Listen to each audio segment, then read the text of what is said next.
Hi, I'm Dana, and I feel like I haven't talked about stimming in a really long time on this channel because back when I first started this channel and I was like pretty fresh from being diagnosed, it was a really big thing for me to realise that lots of the just weird little physical things that I do are actually stims. I was like, oh my god, this explains so much, it felt like an entire part of my brain was unlocked and I was like, I can do these things that make me feel better and it's amazing. I don't have to feel shame for them anymore. And it was a whole really nice thing, and it feels like there's not that much to say about them a lot of the time. So as I continue to sort of figure out what my stims are and what makes me feel good and everything else just in my day-to-day life, it didn't really feel like there was anything like of a big enough update to make a whole video about. But we've reached a point where I don't think I've talked about stims for like maybe almost a year now, and I keep getting comments on the other videos that I've made about it. So obviously it's a topic that people do want to talk about, and it's something I do feel like I've learned more about and can actually like talk about with more appropriate words and like actually explain better. So that's what we're doing in today's video. And to kick it off, I'm going to talk about the one that's come up a lot in my comments on the other videos that I've made, which is swings, like childhood swings, like back and forth. You've got your ropes, you've got your little bit of wood or plastic or rubber, whatever that you sit on, and you swing back and forth.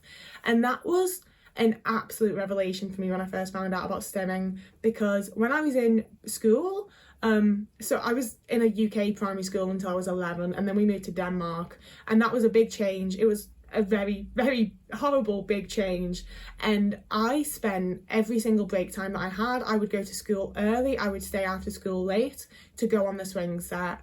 Just at that age, I don't think I maybe had a CD Walkman that had like a Taylor Swift CD and the Twilight soundtrack. Maybe. I think for a good point of that, I might have just been swinging in silence, honestly. Like, I had the specific swing that I had to swing on because it was the only one that didn't make a noise that annoyed me, and it swung really smoothly, and it felt perfect, and just like the vestibular motion of swinging back and forth like that with so little effort. I did it for literally just hours upon hours every single day, and I loved it. And once we moved back to the UK when I was around 14, I would go out of an evening and just find whatever park was like empty of other teenagers so that I could swing on the swing. And sometimes I would have to walk quite far, and I was like, I don't care, because I need the swing. I need the feeling of my body going back and forth. I need the feel of like the wind, the sound of the wind, just like the way that my body's positioned on a swing and the way that I can like support my arms with the bits that like come down, like everything about it just made me feel emotionally so much better. And I didn't know why, obviously, like this is between the ages of 11 and like 15. I just loved it. And it's like, it's one of those things where I haven't been on a swing in like maybe like 7 or 8 years now, maybe longer. Like, it's been a long time, and I'm still like, if I ever have my own garden, I'm getting a fucking swing. Just everything about it is the perfect stim for me, because I've never been a rock back and forth person. I do quite a lot of like side to side wiggles kind of thing, which is like my version of rocking, I guess.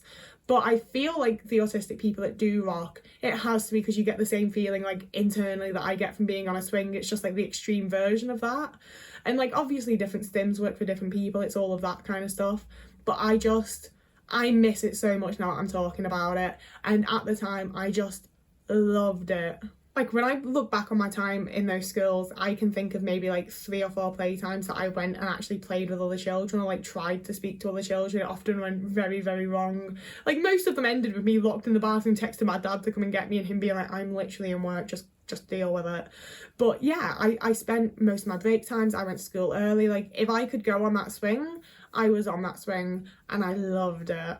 Now, one that I didn't think I related to was playing with your hair, because when I think, it's literal thinking again, when I think playing with your hair, I'm thinking of people that do the whole like, I'm twisting my hair, I'm playing with it, I'm like bringing it over here, I think of the people that are like really doing shit with their hair. And then I was like, oh, when I'm in situations where I'm uncomfortable, where I feel a bit weird, I do the like in my head I look like Kristen Stewart, or perhaps like Blackbeard. Like, in my head I look cool as fuck. I know in reality I don't. Like, I've seen myself do this in the mirror and been like, oh man, wow, and now I'm going to have to watch myself back on film when I edit this. But I do that all the fucking time. Like, you can see how like the part of my hair that I touch isn't curly, and like I haven't done anything to my hair in a while, so it is a bit fucked, but like it's literally the bit that I brush back and stim with that is straight, and the rest of it tries to do something. I'm not going to be like my curls, but like it's doing something. It's not this, just hanging straight and flat, like. But I just find myself doing it all the fucking time, and I can't stop fucking doing it now. One sec, sorry. It's one of those where I want to say some degree of it is masking and like finding like a more, like, it doesn't look that weird to the general person to like be pushing your hair back out your face. And I want to say that it's one of those stims where like I've sort of masked it to be more socially acceptable. But I also know that I do it when I'm alone all the time as well. So like I'm obviously not masking when I'm alone. Fingers crossed I'm not masking all the time. But like I don't think I'm masking all the time, especially when I'm alone, and I still do it just like in my bedroom, you know, whatever. So I don't want to entirely be like, this is a masked stim, but it also like, I definitely feel like it's something that like, maybe I did something else, maybe I had more of like I don't know, I feel like it started off as a different type of stim and I've put it to that to be more like socially acceptable and normal. I don't know what it would have originally been, but I thought for the longest time I just didn't have any sort of stims to do with my hair, despite having like so much fucking hair all the time, because I'm not doing like the typical like girly little twirly twirl play with. And even then I do that sometimes. Like, oh, see, that's the thing, I imagine like when people say twirling the hair, I imagine people like literally doing this, and I do more of like this. I just sort of pull it down and like play with the nice little texture bit at the end.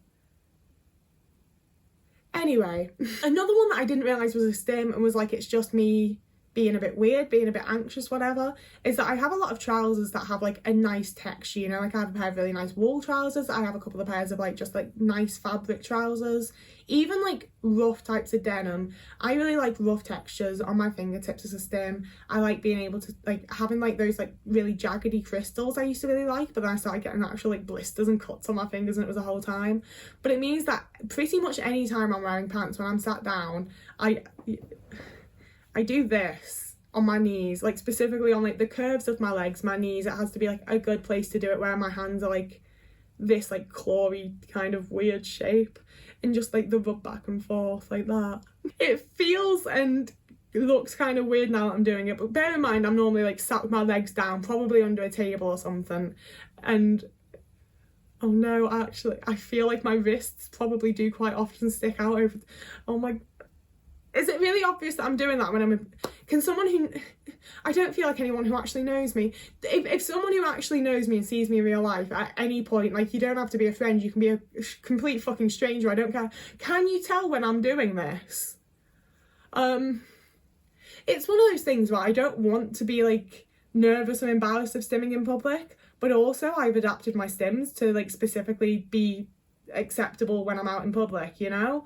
Like I do still have quite a fear of like looking autistic, and I don't know, that's a different video to unpack that, but I really thought that was a super subtle one that you couldn't see, I'm sorry, but it's just getting like the rough texture of my trousers right on my fingertips, and have like, even doing that just against my own hands feels really like, it's a good stim. But it's one of those things where like, as you can probably tell, it just like, it doesn't quite distract me, but it also like absorbs enough of my brain power that I can actually listen to the conversation and not have to worry so much about eye contact and all that kind of thing. Because that's one of the few that I am like, I don't care if this makes me like look autistic or whatever, I'm not forcing eye contact anymore. I'm just not. Like, I'm listening to you, I'm replying to you in ways that you can clearly tell that I have been listening. I'm not gonna force myself to make eye contact with you. But that's not what we're talking about. I think it's largely, as a child, I was often told, put your hands down. Like, if I was playing with like the neck of my jumper, if I was like, you know, if my hands were up, I was told to like put them the fuck down. So like, if I'm wearing a jacket that has a zip, that's low enough down, I will like constantly be like slightly zipping and unzipping it. Like, not even with the bits together, just moving the zip up and down, because like it gets like that like crunchy feeling from the zip bit. You'll know what I'm talking about if you do it. If you don't, I'm sorry. You know, like, I'm just very often doing something with my hands down where like people can't really see them, in order to get some sort of like texture on my fingertips, because otherwise my hands feel weird, especially if I'm anxious.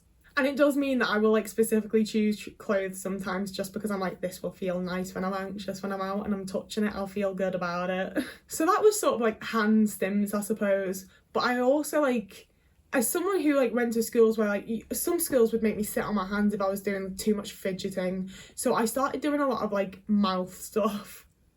I don't like the way that sounded, but like tongue games and chewing and just stuff with my mouth. So I was gonna demonstrate, and then I was like, you can't actually see the inside of my mouth, so I will have to explain. I do the thing of like touching every other tooth on each side, so like the very back one, and then the second to back one, and then like not the next tooth but the next tooth, not the next tooth but the next tooth on each side, and then going back, so that I've actually touched all of my teeth but not touched any that are directly next to each other, if that makes sense. It doesn't, but I do that. I've shared this story before, but I've gotten new people here, so this is one for you as well. I used to constantly chew the side of my cheek, and I did it gently. I was never one of these people that like starts bleeding or anything. Like, I managed to do it quite gently, but I would just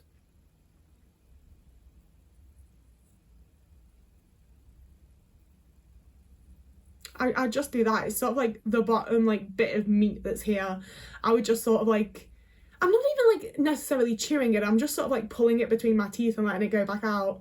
And that was something that like, I did that all the time as a teenager. It made me feel so much better. It just soothed my anxiety in such a way. You know, it really drew my attention and it made me feel better. I did that like throughout most of high school. And then when I was in year 10, I was walking through fucking Rill city centre. It's a town. It's a shit, horrible little fucking Welsh town. All the other Welsh towns seem so fucking nice, and then Rill's just... It's one of those things, the place that you grew up as a teenager and you hate, you know? But I was walking through the town centre there, and some full-grown man, like full-ass, like 45-year-old man, out with his fucking little fucking... Oh, I hate this man. I don't know who he was. I've never seen him before or since. I absolutely despise him. He's my most hated person in the entire world, because he was stood there with his little fucking chino-wearing football mates. You know the type, if you're in the UK. The fucking chinos and the brown shoes and the slightly spiky hair. This would have been like 2012. You know the types. And he looked me dead in the eyes, leaned forward while walking past, and went...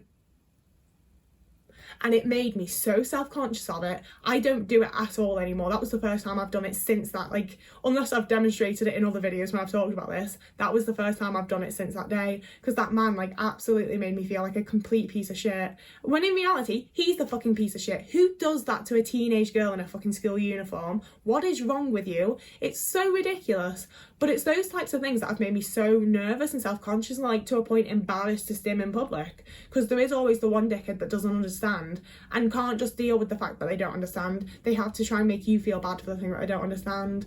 And oh, it even thinking about it now enrages me, because it's like, you fully just took away my favourite stim just to be an asshole just because you could, and you were a full grown man looking at a teenage girl and doing that. Like, what is wrong with you? But yeah, I used to do that a lot, and I really miss being able to do that, but I know that I will just feel awful if I try to like take it back, you know? I do the tongue to the teeth thing. I do a lot of like, how do I explain that? So when your tongue's in your mouth, say your tongue in your mouth is like this is the bottom of your mouth, this is the top of your mouth. I curl my tongue like that and then like drag it along the top of my mouth until it's flat again, and then keep doing that. And it's a stim, it's a thing I do. It's a very, very, like, it's not an obvious stim at all, you know? Like, no one can tell that I'm...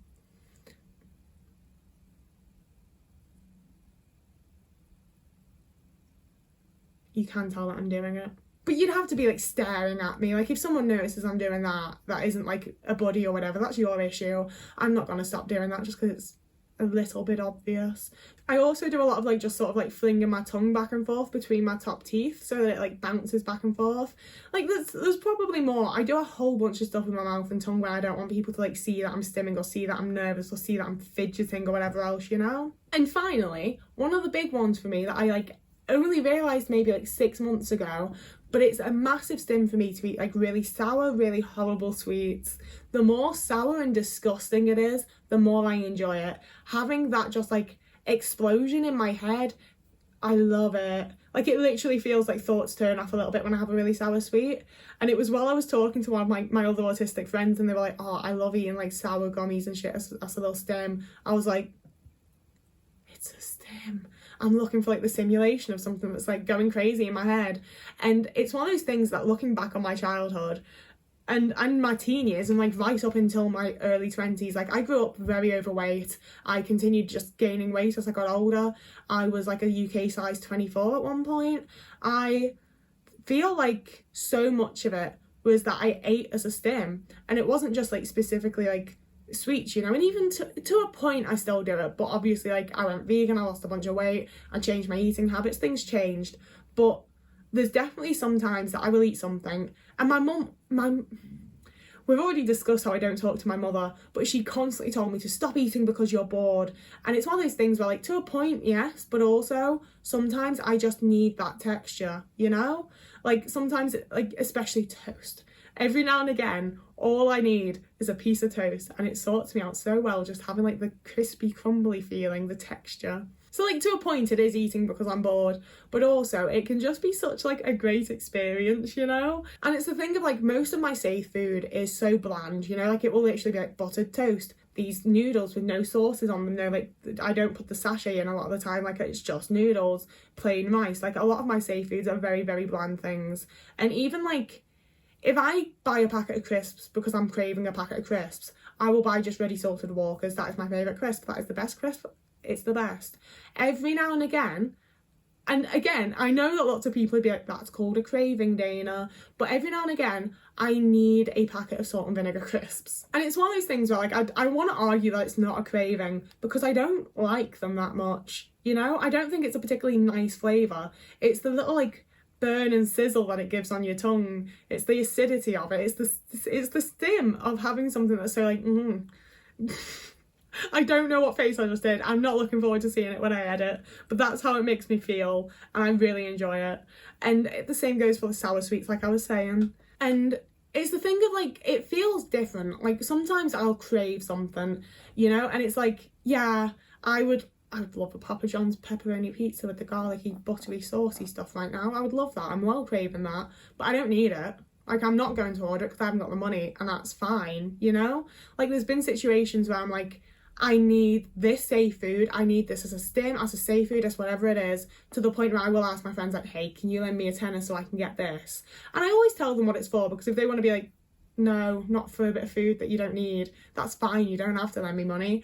But also, like, they know what's going on. So I do feel like I know the difference between something I'm craving versus something that I want in, like, a stim way versus something that I would need as a safe food. You know, they're all different categories for me, and I feel like I have a decent grasp on them to a point, maybe. But they're all the things I want to talk about with stims today. I would like to do more videos like this, to be fair, because I feel like there's a bunch of stims I'll probably do that I still haven't, like, noticed or unlocked or whatever else.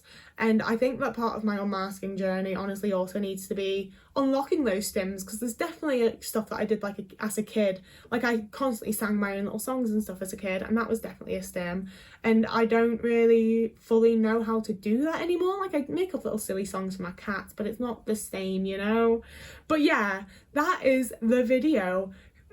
You can follow me here, you can subscribe to me if you want to see more content from me, because I do post 3 times a week. I post daily over on TikTok if you want even more content from me. I occasionally post over on Instagram. If you want to donate me money, you can. I will link my Patreon and my Ko-fi page down below. You can sign up to either of them, and that means that I get cash, but you don't have to. There's no pressure. I know most of us don't have any fucking money, but that's Dana out. That's it for me. Whoever you are, wherever you are, if you have a lovely morning, evening, day, afternoon, week, month, year, and I'll see you again in a couple of days.